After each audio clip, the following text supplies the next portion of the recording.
2040년까지요, 인구를 81만 4천 명으로 만들겠다. 이런 목표를 가진 도시가 있습니다. 81만 4천이요. 네, 이게 현재의 인구의 거의 2배가 훌쩍 넘는 숫자거든요. 바로 대한민국의 행정수도 세종시 이야기입니다. 오늘은 당신이 보내주신 몇 가지 아주 흥미로운 자료들을 가지고 이 도시의 미래를 한번 제대로 파헤쳐 보려고 해요. 한쪽에는 600페이지가 넘는 공식 문서, 2040년 세종 도시기본계획이 있고요. 네, 정말 방대한 계획이죠. 그리고 다른 한쪽에는 작년 말에 발표된 국가상징구역이라는 거대한 프로젝트의 조감도가 담긴 기사가 있습니다. 그리고 마지막으로 이 모든 거대 계획이 현실과 딱 만나는 지점이죠.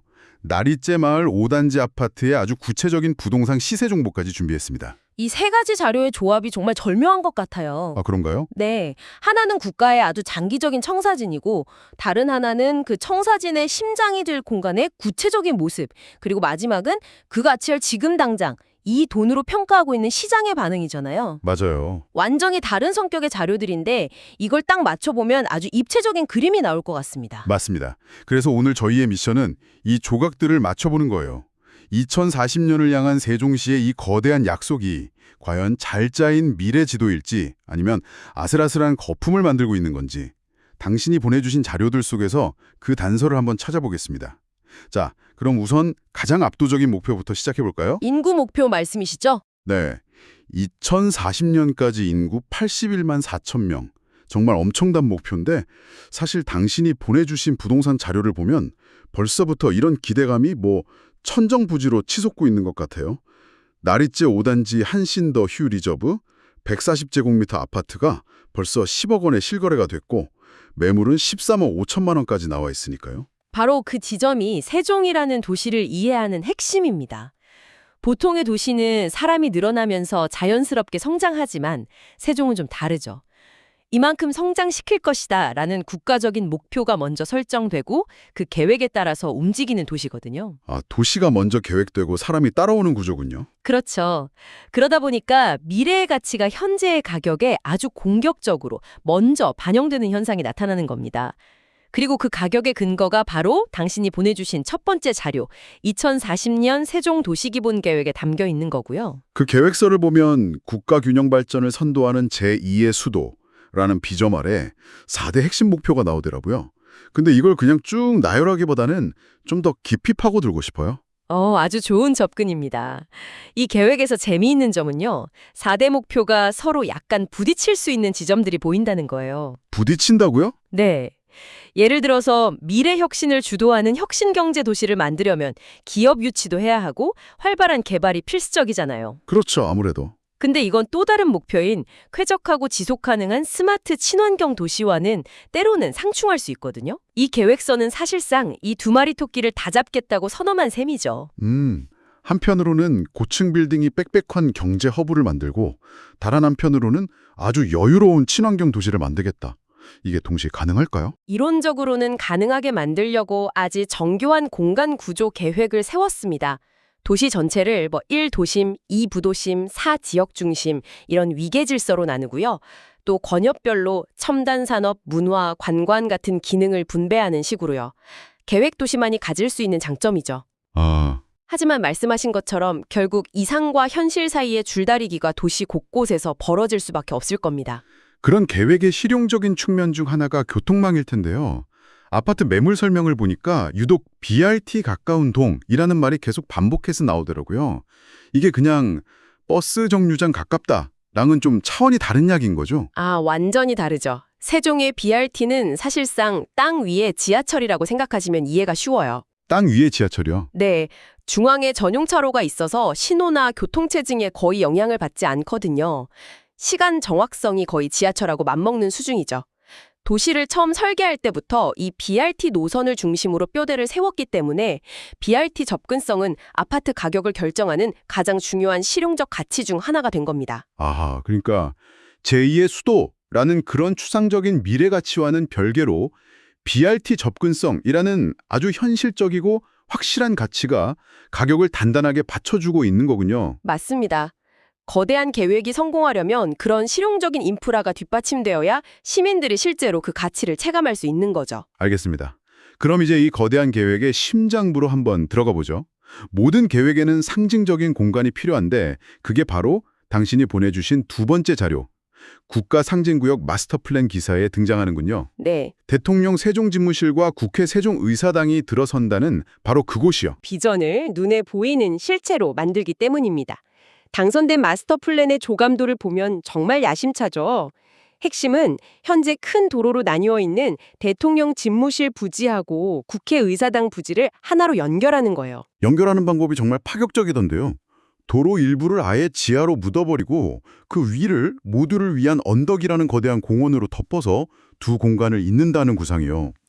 조감도는 정말 멋진데 이런 대규모 지하화 사업이 계획대로 될까요? 서울만 봐도 비슷한 사업들이 예산이나 기술 문제로 지연되는 경우가 허다한데요. 아주 날카로운 지적이십니다. 그래서 기사에서도 2026년까지 세부 실행계획 수립이라는 단서를 달아놓은 거예요. 아, 아직은 청사진 단계군요. 네, 그렇죠. 앞으로의 과정이 진짜 시험대인 셈이죠. 하지만 중요한 건 단순히 행정기관 건물을 짓는 걸 넘어서서 워싱턴 DC의 내셔널몰이나 베를린의 티어갈텐처럼 국가를 대표하는 새로운 경관을 만들겠다는 의지를 보여줬다는 점입니다. 잠깐만요. 여기서 갑자기 머릿속에 전구가 딱 켜지는 느낌인데요. 네, 아까 봤던 그 아파트 매물 정보로 다시 돌아가 볼게요. 매물 설명에 금강뷰, 호수공원뷰랑 같이 뻥 뚫린 시티뷰라는 말이 계속 나왔잖아요. 네, 나왔었죠. 보통 강뷰가 최고인데 시티뷰가 이렇게까지 강조되는 게 좀 이상하다고 생각했거든요. 혹시 네, 바로 그 지점입니다. 그럼 저기서 말하는 시티뷰라는 게 아직 지어지지도 않은 이 국가 상징구역과 모두를 위한 언덕을 내다보는 조망권을 의미하는 걸 수도 있겠네요. 정확합니다. 이건 그냥 도시 풍경이 아닌 거죠. 당신이 보내주신 자료들을 종합해보면 저 뷰의 정체는 바로 권력의 풍경을 소유한다는 상징성입니다. 그가 국가 상징구역이라는 화려한 이미지로 구체화되고 그 이미지가 결국 아파트에 뷰 프리미엄이라는 숫자로 찍히고 있는 거죠. 와, 소름 돋네요. 그러니까 나리째 마을 5단지의 가격표는 단순히 평수나 자재값으로만 이루어진 게 아니군요. 그렇죠. 땅 위의 지하철이라는 실용적 가치에 권력의 풍경이라는 상징적 가치가 더해진 결과물이네요. 맞습니다. 그래서 이 아파트의 가격을 보면 세종시의 현재와 미래가 모두 담겨 있다고 말할 수 있는 겁니다. 그럼 이쯤에서 다시 한번 그 가격을 좀 진지하게 생각해 봐야 할 것 같아요. 10억 원을 훌쩍 넘는 가격.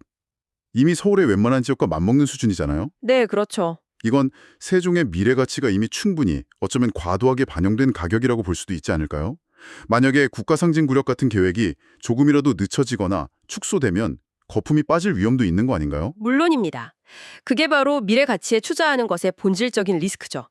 현재 세종의 부동산 가격은 정부가 2040년 계획을 차질 없이 이행할 것이라는 강력한 믿음을 기반으로 형성되어 있어요. 일종의 국가에 대한 베팅인 셈입니다. 아, 국가에 대한 베팅. 네, 그 믿음이 흔들리는 순간 가격도 조정을 받을 수밖에 없어요. 하지만 또 반대로 생각하면 정부 입장에서도 이렇게 높게 형성된 자산 가격 때문에라도 계획을 쉽게 철회하거나 축소하기 어려운 상황이 된 거죠. 아, 서로가 서로를 끌고 가는 형국이라고 볼 수 있습니다. 그렇군요.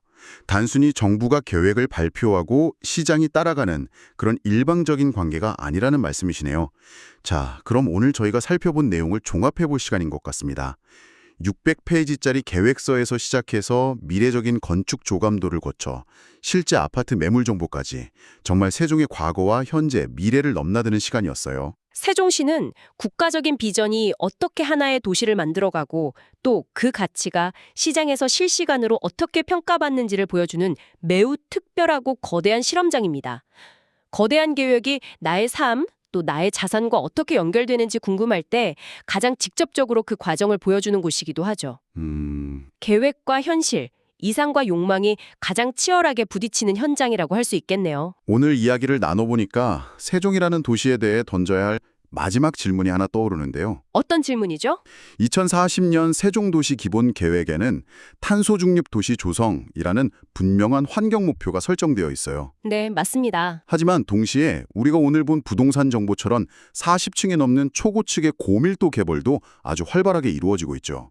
앞으로 세종시가 제2의 수도라는 거대한 개발 압력과 지속가능한 친환경 도시라는 이상 사이에서 어떻게 균형을 찾아 나갈지 그 과정이야말로 우리가 계속 지켜봐야 할 가장 중요한 부분이 아닐까요? 아, 혁신 경제도시의 스카이라인과 친환경 도시의 녹색 가치가 과연 한 도시 안에서 아름답게 조화를 이룰 수 있을지 그 결과에 따라 세종의 최종 성적표가 매겨질 것 같네요.